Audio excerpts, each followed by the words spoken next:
Guys, ito pag-usapan natin yung mga budget po ni Infinix ngayong June 13, 2024. Ito guys, para sa latest update natin dito sa mga budget po ni Infinix. Kung naghahanap po tayo ng swak na swak lang sa ating budget, pang regalo, pwedeng pambigay sa mga bata, yan sa mga chikiting. Guys, ito, unahin natin yung kanilang Smart 8. Ito guys, ang price po nyo 3,399. Bale guys, ito ay naka 64 gig na internal storage. Meron siyang maximum RAM na 6 gig RAM. Ayun, tama-tama. Malaki na rin po yan, yung mga 64 gig. Kung ito gagamitin lang po natin pang call, text, pang YouTube, yan, pang personal phone.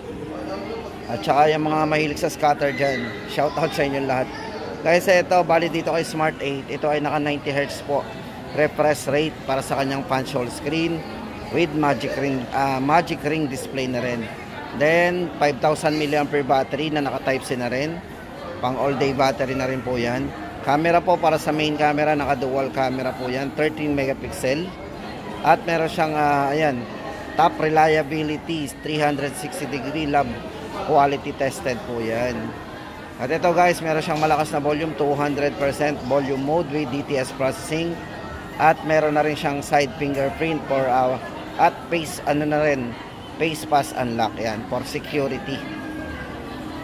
Ito guys, para sa latest update natin sa mga naghahanap dyan ng budget phone dito kay Infinix. Ito po, Smart 8 3,399. Ito po yung 6 gig 64. Then guys, next natin papakita sa inyo kung mahilig kayo sa camera. Syempre ito, pwede ito mag-save kasi may malaking internal storage to. Kasi ito ay naka 8 gig RAM, 128 na rin.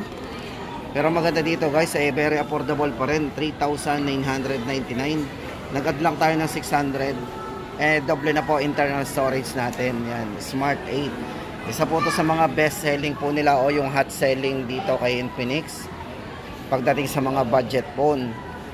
Yan, kusa na lang, parang binibili lang po yan na ayan, basta-basta na lang po binibili yan. Dire-diretso po yung mga mamimili dyan. Then guys, ito ganun din, same din to pagdating sa specs ng ating mga Smart 8. Kumbaga yung mga variants lang nagkaiba. Yan, yung nga pala sa mga nagtatanong, bali ang kanyang processor is Unisoc T606.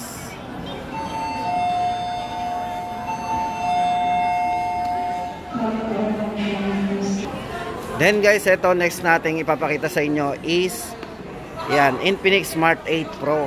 Guys, ito, bali ang price nito is 4,999. Ito guys, para sa ating update, ano ba yung bago dito kay Infinix Smart 8 Pro.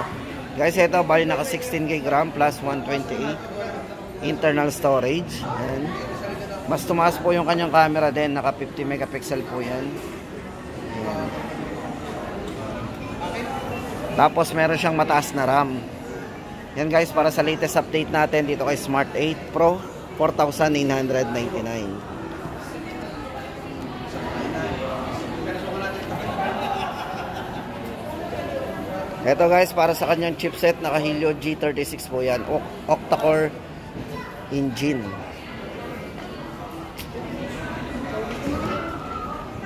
Yan, tama-tama ito sa mga naghahanap ng budget phone na may malakas na RAM. O ito guys, mataas ang RAM po niya kasi naka 16 gig maximum RAM.